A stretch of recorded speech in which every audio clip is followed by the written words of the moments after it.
Hello and welcome to the Beat Cancer Answer, brought to you by BeatCancer.Org, the Center for Advancement in Cancer Education. We believe that 90% of all cancers could be eliminated through environmental and lifestyle choices alone, and science agrees. Unfortunately, most people don't know it, so we provide the education that can help you prevent, cope with, and beat cancer through diet, lifestyle, and other immune-boosting approaches. On every podcast, we will feature an expert who can teach us how to become part of that 90% who could prevent getting diagnosed with cancer. If you already have cancer, we have empowering information for you too. Over the past 35 years, we have helped thousands of cancer patients get back into the driver's seat when it comes to their personal journey of healing cancer and preventing future reoccurrence. Listen now as BeatCancer.Org founder and educational director, Dr. Susan Silberstein, interviews recovered patient and natural cancer cure blogger, Chris Wark. Today, I have the pleasure of interviewing an amazing young man. Real estate investor and musician Chris Wark was diagnosed with stage 3 colon cancer in 2003 at 26 years old. After surgery, he refused chemotherapy and chose nutrition and natural therapies to heal his body. In 2010, he went public with his story and mission to inspire people to take control of their health and reverse disease with a radical transformation of diet and lifestyle. Today, Chris is a researcher, an active blogger, a speaker, and personal health coach with clients all over the world, including celebrities and even medical doctors. He has made many appearances on radio and television and frequently speaks at health and wellness events around the country. Chris has reached millions of people through his YouTube channel and his website, ChrisBeatCancer.com. Like us at BeatCancer.Org, Chris is not a physician. He does not diagnose or treat disease, but he does have knowledge and experience that he is passionate about sharing. So, ChrisBeatCancer.com meets BeatCancer.Org. Finally, and awesome. Chris, your journey as a cancer educator started at about the same stage of your life as mine did. It was in our late 20s. Only for me, it began when my young husband was diagnosed with terminal spinal cord cancer. And for you, it began when you were diagnosed with colon cancer. Tell us your personal story. How did it begin? What were your symptoms? Yeah, well, first of all, thank you for having me on your podcast. It's great to connect with you, and I'm really excited to be able to share my story with your audience and to share you with my audience. So it's great. Thank you. Getting people together, Mm-hmm. I was 26 and I was having abdominal pain and I thought I had an ulcer, and it was misdiagnosed as having an ulcer. But the pain got worse, and eventually it had a colonoscopy, and they found a tumor in my ascending colon. It's just on the right side of your body, and it was near my appendix. And they biopsied it and called me, a couple days later and said, "You have colon cancer." And so, any cancer diagnosis is, of course, a shock, especially when you're a young person, a young adult. I mean, even though young adult cancers are actually on the rise now, they're becoming more and more frequent. For me in 2006, it was still pretty rare. Mm-hmm. Total life interruption, right? I mean, just my wife and I were terrified. We didn't know what to do. And we were basically just sort of rushed into the conventional medical model. They put you on the conveyor belt, basically. Yep. And so from the diagnosis, then it was, okay, you got to meet a surgeon. We need to have surgery right away and get this thing out of you because it's going to spread and kill you if you don't cut it out right away. And so I was, okay, I guess this is what I have to do. And I had surgery in December 2003. And, the highlights of the surgical experience that I like to share, which I feel like are serendipitous, is the first meal that they served me at the hospital was a sloppy Joe. Oh, God. Yeah. So most people know what a sloppy Joe is. It's like the worst kind of cafeteria crap food, right? You got some kind of ground up meat, beef, whatever it is, and then you put some barbecue sauce on there, and then you put it between two hamburger buns. And that was my first meal. I mean, they just cut out a third of my large intestine, right? They'd like cut my guts open, removed a part of them, sewed me back up, and they're like, here you go, eat a sloppy Joe. And so, I mean, that was the very first red flag that kind of popped up in my mind. And I thought, what in the world? Why are they feeding like me or any sick person like this terrible junk food? Right. So then the other thing that happened was the surgeon came in to check on me on my last day in the hospital. And I said, hey, are there any foods I need to eat or avoid? Or, again, they just cut out some of my guts, right? I didn't want to go home and like eat some hot sauce or Doritos or something and like mess up the whole thing. And, and he said, he was like, nah, just don't drink it. I mean, just don't lift anything heavier than a beer. Oh, gosh. Yeah. And, he's making a joke of it. And that was all he said. I mean, I just laughed like, oh, okay. But it just struck me that he had no regard for nutrition. And so that was like red flag number 2. Went home. My wife and I, I was recovering from surgery and laying on the couch, sleeping and whatever, trying to get well. And they told me I needed to start chemo. It was good. I would have been starting in about 4 to 6 weeks, as soon as I had recovered from surgery. That was the next step. When they did the surgery, they discovered I was stage 3. They originally thought I was stage 2, but it had spread to my lymph nodes, so I was stage 3C. Now, and let me interrupt you for a second. What is the typical prognosis for stage 3C colon cancer? Yeah, well, I'm glad you asked that because it's really an interesting part of the story. So I went to see, I don't want to get too far ahead of myself, but I'll come back to that because it actually it goes right along with the story. So I had this uneasiness about chemotherapy. And by the way, they didn't give me a prognosis at that point. They had not given me one. And I'd only seen a couple people out there in the world that were real cancer patients. I mean, I didn't have any close connection to cancer at all. But the idea of poisoning my way back to health did not make sense. I could not make sense of it. You're going to make me worse to get me better? I just didn't resonate with me. But I didn't know what else to do. And my wife and I prayed about it. And, I just said, God, if there's another way, just show me. I don't know what to do because this doesn't feel right. And 2 days later, I got a book that was mailed to me from a man in Alaska named Al Strawn, who knew my dad. And he sent me a book called God's Way to Ultimate Health.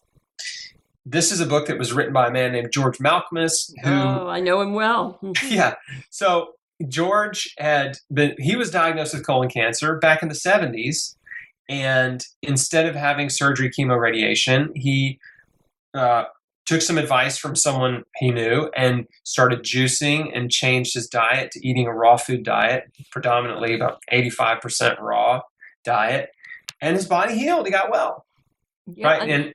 And at the time of me reading his book, it had been like 20 something years since that diagnosis, or 30 years, I guess.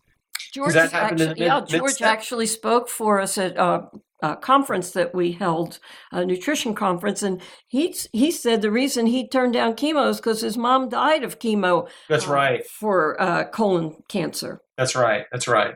He saw his mom suffer and die, and said, "I'll never do that." Mm-hmm. And so, God's Way to Ultimate Health is a pretty big book, and there's a lot of information in there about health and healing and about the cancer industry and, all this kind of stuff. And it really opened my eyes to a lot of things. And I thought, this makes a lot of sense. And he was making the claim that the reason many of us are sick is because we're eating a very unhealthy diet. We have a very unhealthy diet and lifestyle, and it's, the Western diet.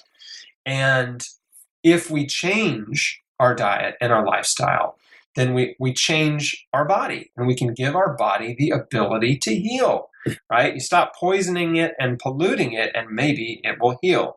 So that idea really made sense to me. And I thought, what have I got to lose? This, I want to do this. I'll do whatever it takes to get well. And I'd much rather do this than chemotherapy. So I immediately jumped on board with the raw diet. They call it the Hallelujah diet. That's what he called it. Mm-hmm. So eating raw fruits and vegetables, cut out all the junk food, of course, started juicing and drinking 64 ounces of carrot juice every day. And I was just, I was on my way, right? I was doing it. But when I told my wife and her family, most of them, well, in fact, all of them thought I was nuts. And they were trying to talk me out of it. And they were saying, no, you have to do what the doctor says. This is, you could die, and, alternative therapies don't work. And, don't you think if something worked better than chemo, they would know about it? Don't you think they'd be using it? And, they said those kind of things to me. And I thought, well, I guess, I don't know. I hadn't really thought about it like that. And so they convinced me to go see an oncologist, the oncologist that I was actually introduced to in the hospital. So I go to this place called the West Clinic in Memphis, and we go see the oncologist. And basically, the waiting room is packed. And I look around, and it's me and my wife. We're 26. And I look around, and everyone there is twice my age. Some people 3 times my age. And I'm just thinking, I don't belong here. Like, what am I doing here in this, cancer clinic? Everyone here has gray hair. And, I'm 26. And so we go back and see, so the television's on in the waiting room, and it was like one of the morning shows, and out comes Jack LaLanne. The juicer guy. Yeah, Jack LaLanne. And he starts going off about juicing and nutrition. It wasn't an infomercial. He was actually a guest on the show. And he's talking about, this is why we're all sick, because we're eating crap food, garbage, man-made food, and we're not eating fruits and vegetables. And if man made it, don't eat it. And I couldn't believe it was on right there in that moment, when I was in the cancer clinic, because he was reinforcing everything I had really just started to understand. Mm-hmm. And we go in and see the oncologist finally after all the waiting. And he says, you have a 60% chance of living 5 years. Okay. So this is me answering your question now. And I thought, that's not good. That doesn't inspire any confidence in me. That's basically barely better than a coin toss. If I do chemo, right? Right. 60% chance of living 5 years. Now, what he didn't tell me, he actually lied. He told me a lie, because he quoted a statistic that applies to all cancer patients, right? That is a generic statistic. If you lump every cancer patient, every age, every type of cancer into one big group and you average it out, 60% of them live 5 years, okay? He did not give me the accurate stage 3 colon cancer diagnosed in a young adult statistic, which the 5-year survival, I found out years later, my 5-year survival was more like 28%. And 10-year was like less than 20%, maybe 18%. Right. So I think he thought he didn't want to discourage me and was trying to give me hope or something by lying to me. But he told me a statistic that was not accurate. And even in doing so, it didn't inspire any confidence in me. Mm-hmm. So, we were asking him questions about, I asked him if there were any alternative therapies available, and his tone changed immediately. I mean, he immediately basically just turned into a jerk. And he said, no, if you don't do chemotherapy, you're insane. Wow. At some point in the conversation, we asked him, about the raw diet, because I was already on it. I'd been on it for about a week. And he said, no, you can't do that. It'll fight the chemo. I'm like, well, what does that mean? That means, right? Right. And then, and then it was kind of like deer in the headlights, the fear and the anxiety really, it was kind of like a thermometer, right? It just kind of like just, it got really intense in there. And I kind of blanked out, it was just almost like he was talking and I couldn't even hear what he was saying. You know what I'm saying? It just, everything kind of went blurry, and fear does that to you. Yep. And you. Eventually, one other thing that he said that just popped out was, he said, "Look, I'm not telling you this because I need your business." And I was like, "Whoa, this guy just used a sales technique on me that I'm very familiar with being in sales. It's called the push away." Right. And he just used the push away on me. And I just realized, wait a minute. Wait 1 minute here. This guy needs me. He does want my business. I'm worth a lot of money to this guy as a patient. Well, let's give him the benefit of the doubt. Let's say that just because the only tool you've got is a hammer, everything looks like a nail. I understand that. Yeah.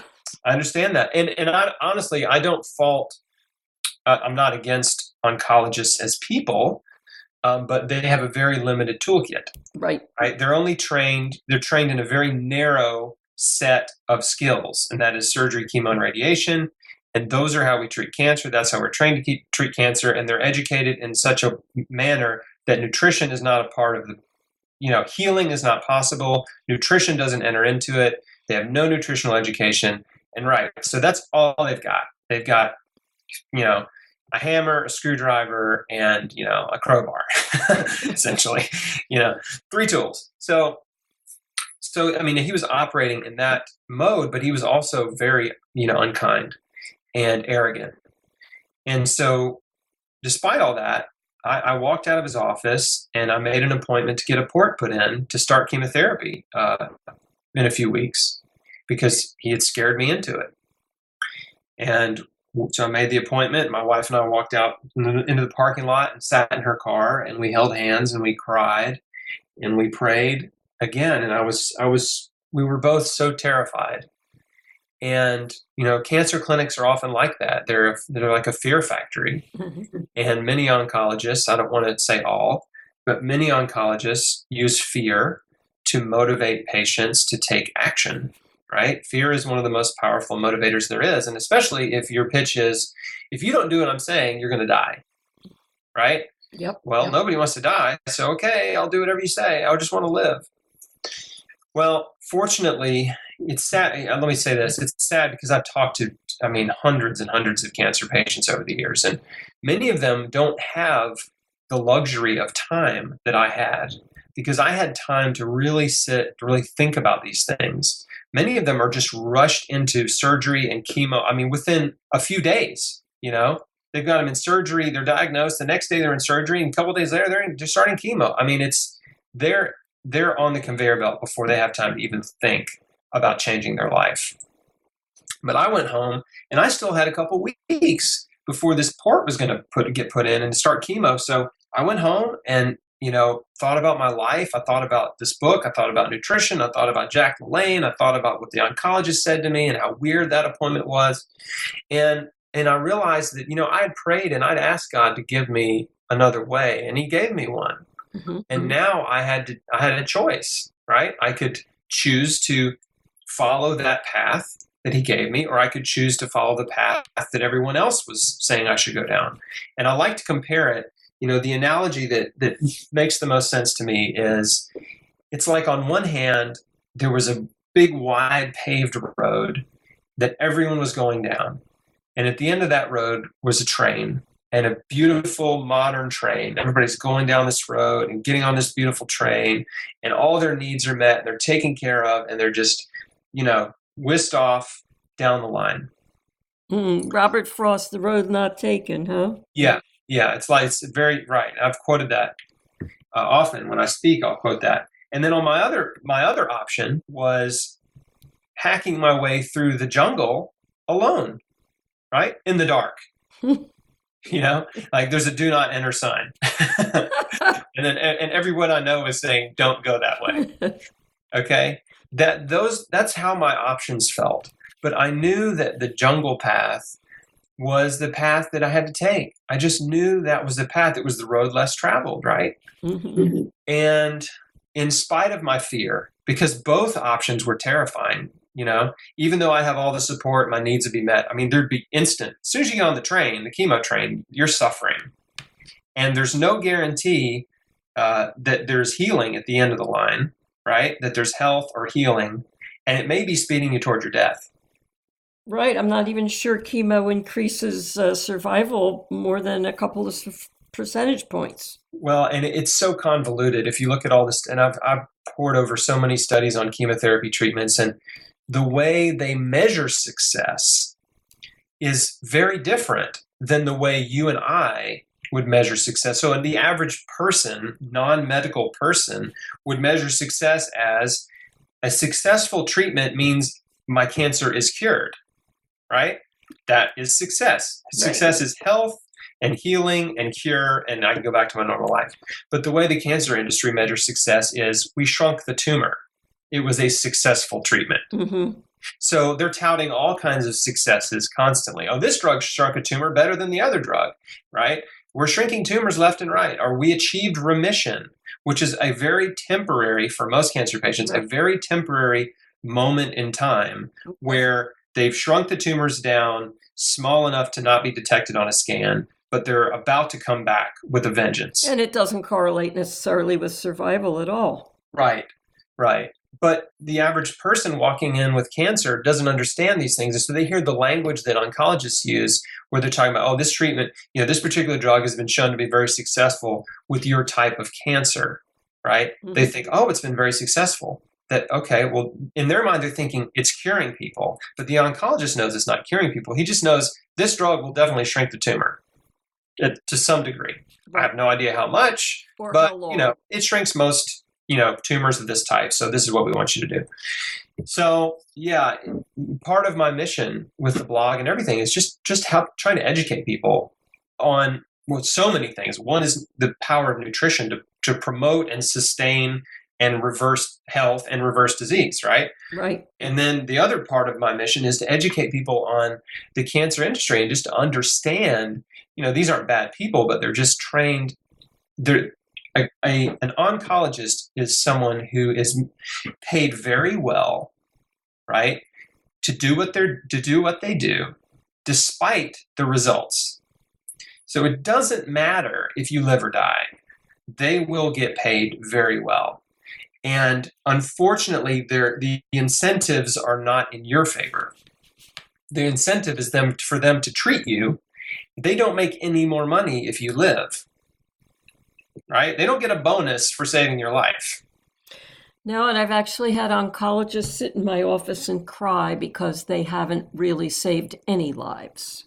Yeah. And hey, look, I actually have sympathy for oncologists because, it takes 15 to 20 years of your life to become a successful oncologist, mm-hmm. right? Think about all the schooling and the residency and all this stuff, right? That you've invested a third of your life or whatever, or a fourth of your life to get to where you are, to where you're making money and you have nice things and good income and all that. And at that point, but it also takes that long to realize that what you're doing isn't really working. But it's too late to go back and start all over. It's too late. It's too late. And most of them, I think most oncologists hope, they're really sincerely hoping some drug will work. That the pharmaceutical industry will finally create a drug that cures cancer. I think they genuinely, really, sincerely hope that will happen in their lifetime. I agree, but both of us know that cancer is not a chemotherapy deficiency disease. No, it certainly is not. It certainly is not. And I have very, very little faith that any drug, well, there's 200 plus different types of cancer anyway, so the idea that you can cure cancer with a drug is very simplistic and just false. Most of the public doesn't understand that. Right. They're racing for the cure. It's like, what cure? Which cure? But so you got that problem. But then on top of that, you can't.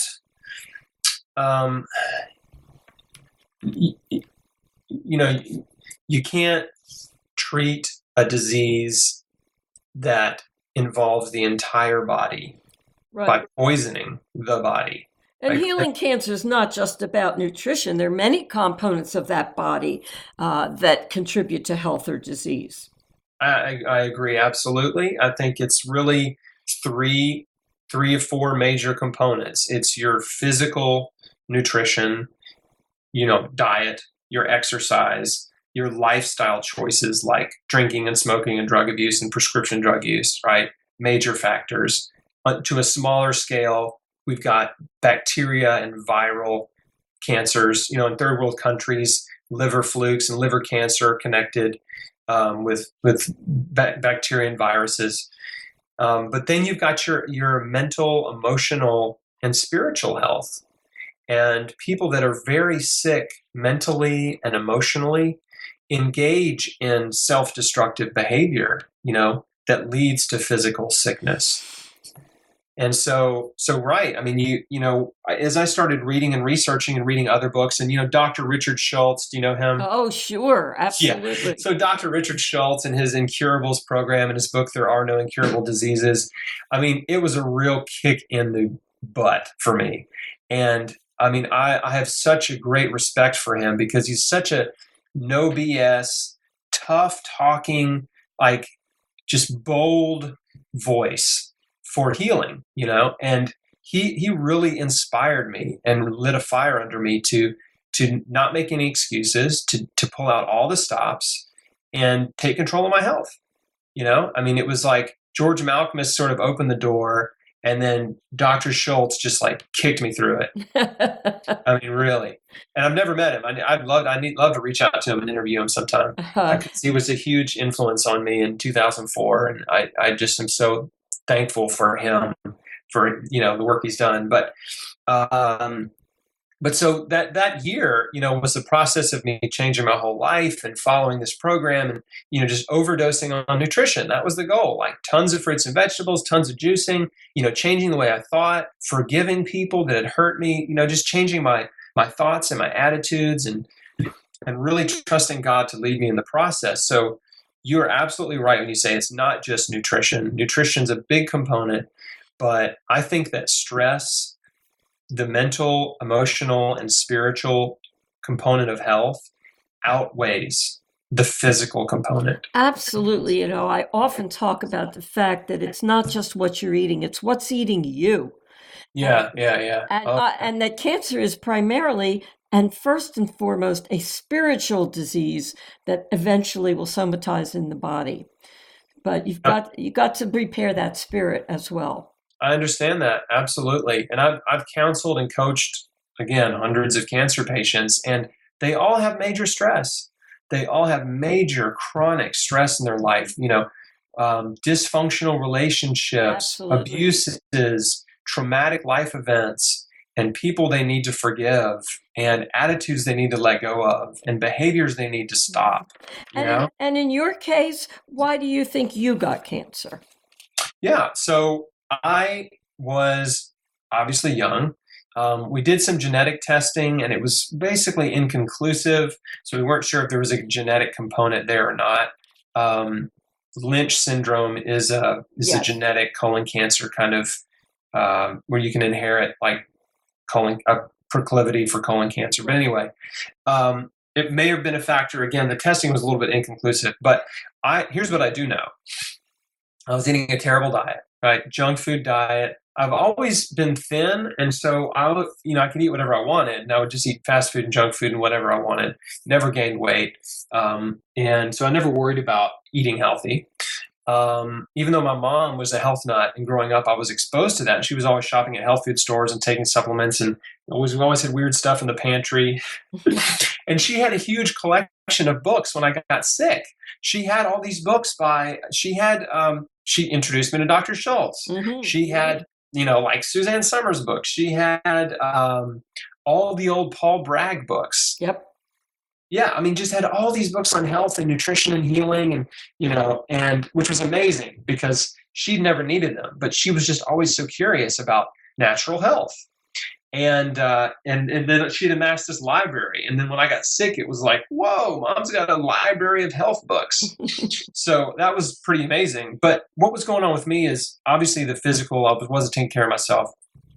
I was unhealthy, but mentally, emotionally, I was a mess. I was insecure. I was prideful. I was very critical and judgmental of others, which ties into being insecure.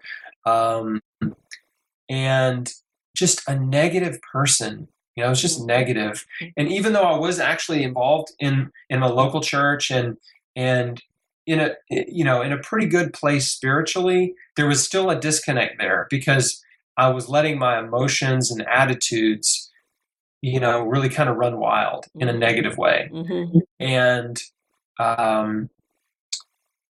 I just kind of had to wake up and realize, like, I can't keep thinking this way, and or I'm not going to get well. This is making me sick. Right. And so, and it's something I think a lot of people struggle with. Again, just being critical and judgmental and insecure, and whatever. I'm an only child, that may play into it also. So, just sort of having that,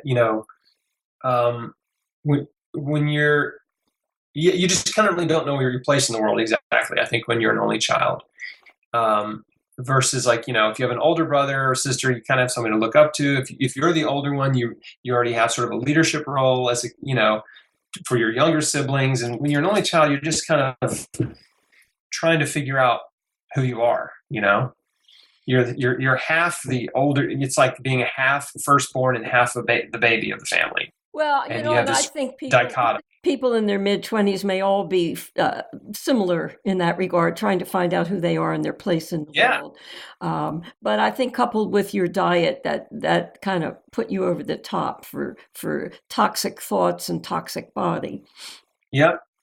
And I was in construction, so I was exposed to, paint fumes and construction debris and stuff like that too.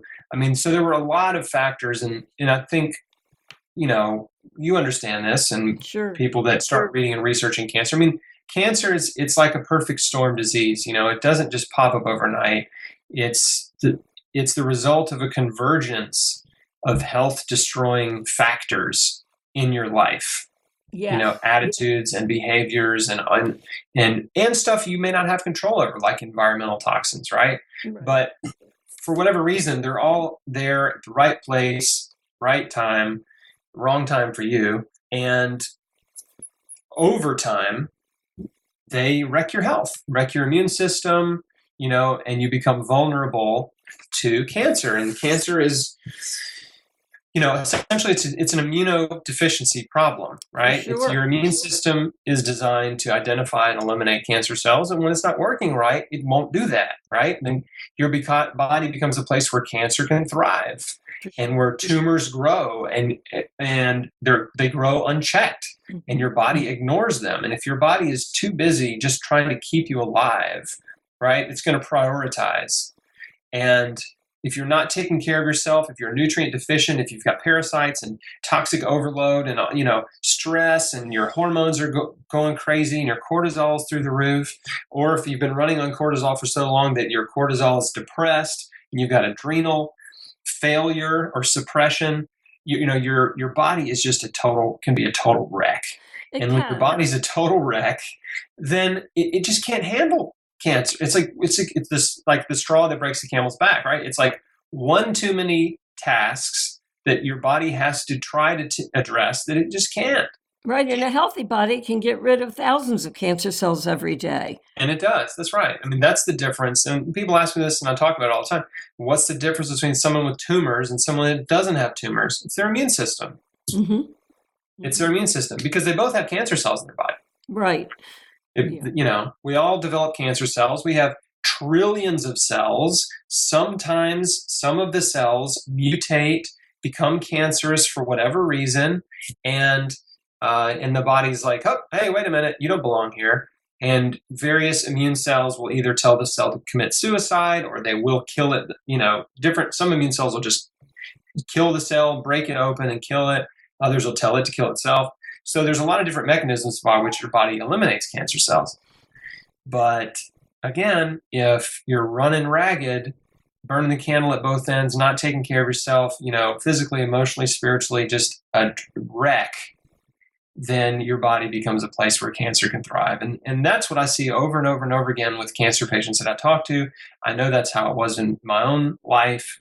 But the good news is, these are all things you can change. Like, we have so much power to change, and the cancer industry does not want you to believe that. They want to take your power away from you and basically tell you you're powerless. You didn't cause this. There's nothing you can do to change it or fix it. So you just give us your money and we'll treat you the best we can and, hope for the best. Well, and that is essentially true. I agree with you. But the oncologists are also looking at cancer from the point of view of the symptom, not from the point of view of the causes. They're seeing it as a local disease that hopefully doesn't spread, but they're not seeing it as the systemic disease that it always has been. That's right. Agreed. Yeah. That's absolutely right. I mean, you can cut a tumor off, but it doesn't solve the problem because it is a systemic metabolic disease. And that's why when they cut my tumor out, they said, you need chemo now. Well, what do you mean you cut the tumor off? Because they know there are circulating tumor cells and circulating stem cells in my bloodstream that are going to find a new place to, put down some roots and start multiplying and form new tumors. Mm-hmm. They know that's going to happen. I mean, it's just 9 times out of 10, that's what's going to happen. And so the biological terrain has not changed, and they don't know how to do it.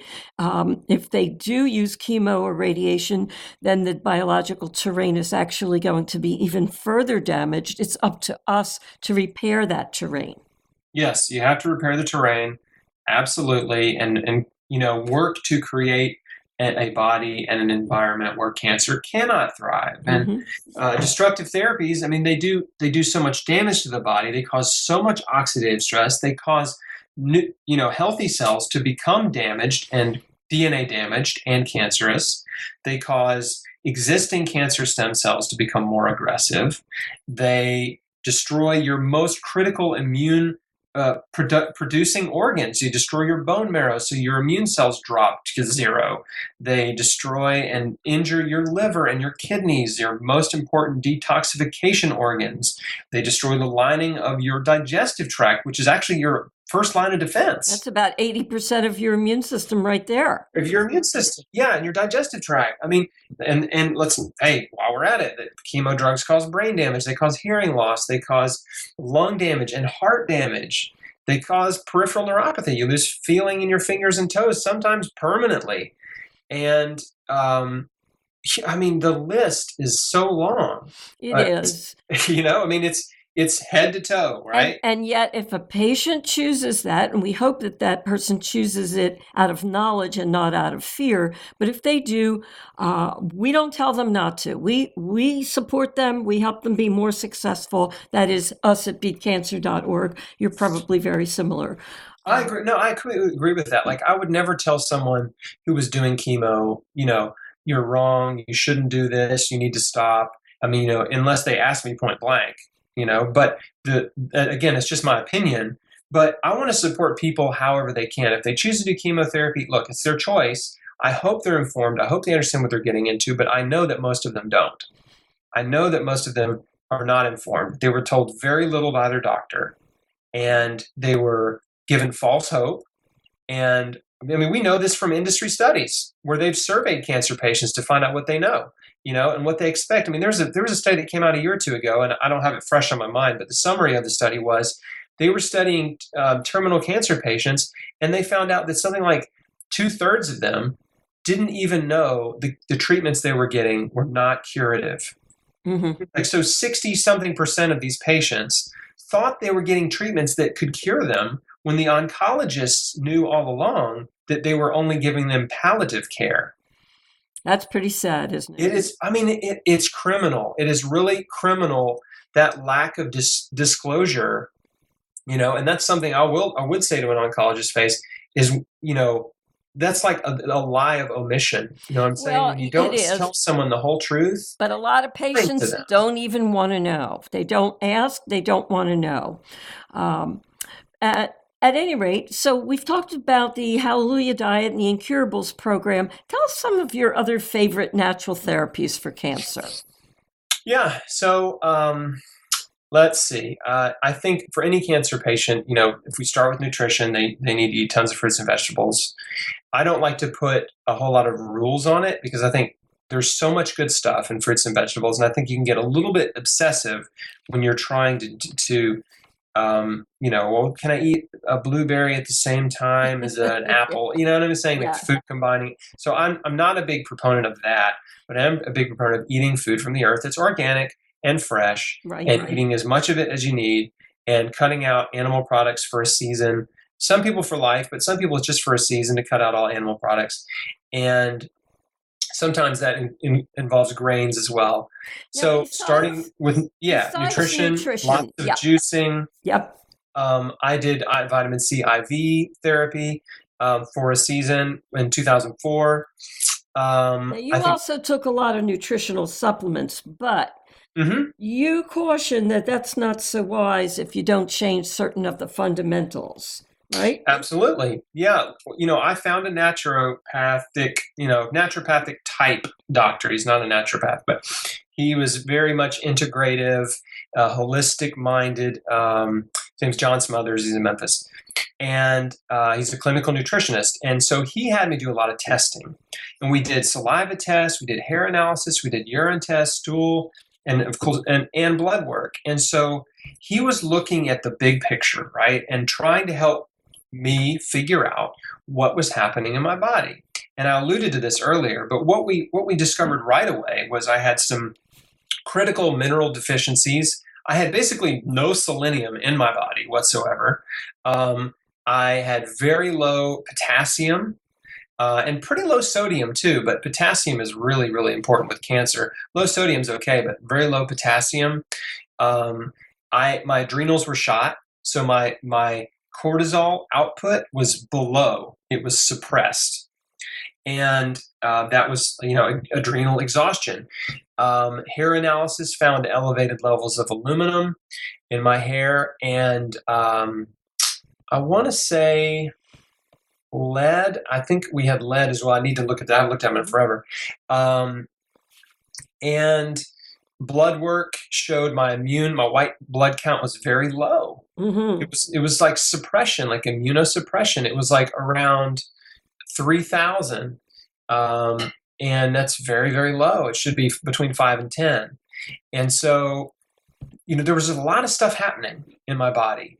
And what John's initial, in my gut, there was a lot of symptoms that I had just really, really unhealthy, like gut dysbiosis, right? And so one of his strategies was getting me on aloe vera to help rebuild the mucosal lining of my digestive tract. I mean, aloe is incredible. I recommend, the best I've found is Aloe One. Aloe1.com.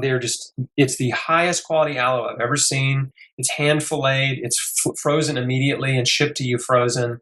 You can't buy it in stores. They just ship it right to you. But anyway, taking aloe to help boost my immune system and heal the gut was a big first step. And then he recommended a lot of different nutraceutical supplements that were targeting different problems in my body. So his analysis was that I probably had some bacterial parasite problems that we needed to address. So I took some like antifungal and anti-candida type formulas.